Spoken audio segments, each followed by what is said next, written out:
Hello there gorgeous gamers and welcome back to Pure Play TV, and we've got our review for Biomutant, the new action RPG from THQ Nordic and Experiment 101. As always, the question is it any good? Well, I think it is, but many people don't. But many people are wrong. So let's have a look, shall we?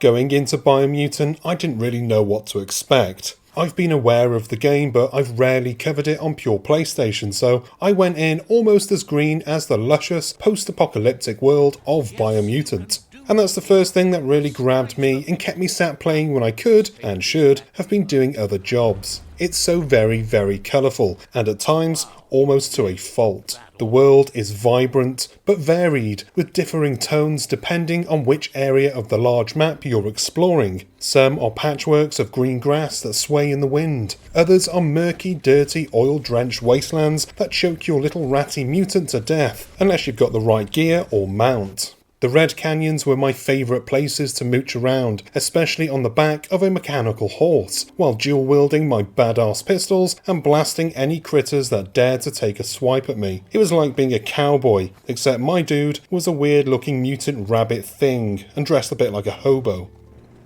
The world is gorgeous then, and playing on PS5 at 60 FPS, it flows beautifully, and it was a joy to explore. It's not always a joy to play though, and Biomutant suffers from a problem that many modern games suffer from. It just doesn't know when to call it quits. In a bid to appeal to the modern gamer, Biomutant throws the kitchen sink at you with numerous multi-point side quests, most of which revolve around collecting, finding, or fighting, in addition to the main quests. It's a little jumbled and all over the place then. Early on in the game, I was introduced to different tribes that were at war. My task was to pick a side and then fight to clear the enemy tribe away from the camp spread around the world, and eventually unite them. After the initial mission that introduced this quest line, I completely ignored it for 10 hours and I didn't suffer one bit.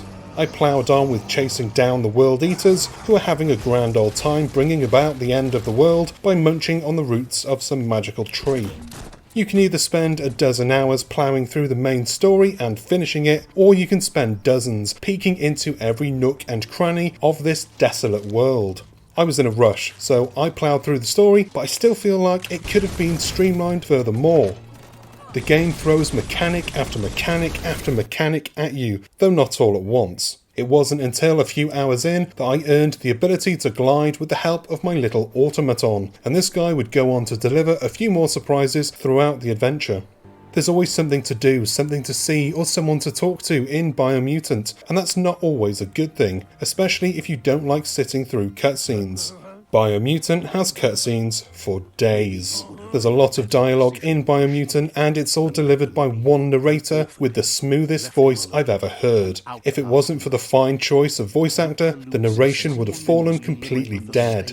The narrator speaks for everybody, translating the words of every strange creature that you encounter, as well as providing a bit of commentary as you go about your travels, which I thought was nice. One downside though is that I played Biomutant mostly at night after spending the day working, so I was already knackered, and then to have this chap's butter smooth voice going at it every 5 minutes, well, I was putting the controller down and heading to bed.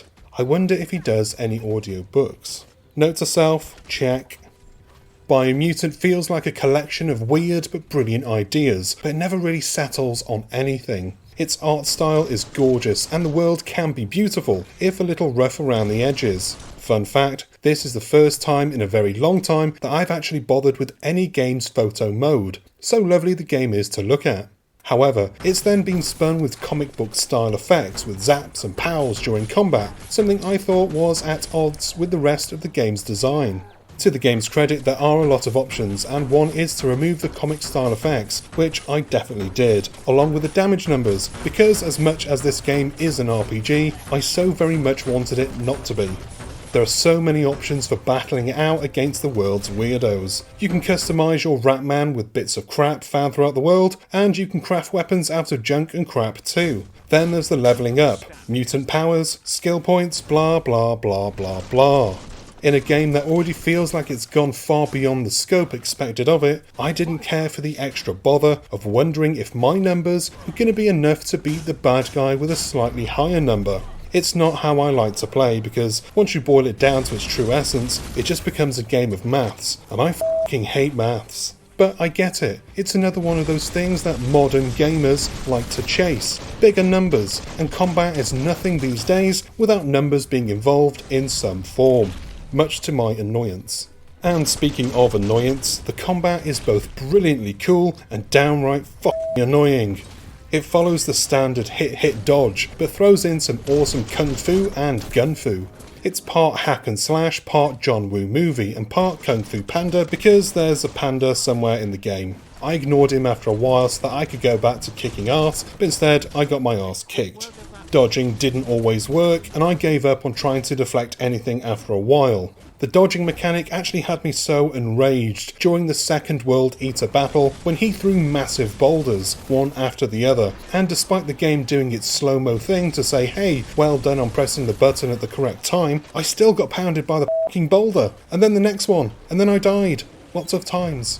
But it's functional, and if you've got skills, you can string together some really cool combos. I don't have skills, but I still managed to mostly enjoy the blend of kung fu and gun fu. I just wish it was a little bit more refined, and packed a bigger crunching punch, because right now, it just feels a little bit off.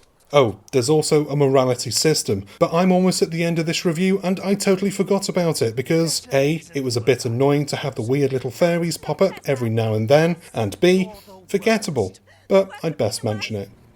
I really liked Biomutant, despite its flaws. I appreciate Experiment 101 coming out of the gate with an ambitious debut. It's certainly a way for a developer to make a name for itself. My fear is, though, that it's going to be a little bit Marmite, and somewhere down the line, you'll read Biomutant developer announces new game, and you'll either punch that headline as hard as you can with your meaty little gaming thumb, or you'll continue scrolling until you find a lazy listicle to read while you wait in line to get your 19th dose of anti-Rona juice. I will be clicking the headline, but I will have probably also written it, so I may be biased. And that is the end of this review. I hope you enjoyed it and found it useful. If you did, do us a solid. Like, comment and subscribe. Ding the bell so that you're notified whenever we've got new stuff. Check the info box for our social media channels, website links, and our supporters page, where you can support the team, if you can. I've been Chris, my parents have been calling me a biomutant since the day I hatched, and I'll see you on the next one. Until then, bye bye.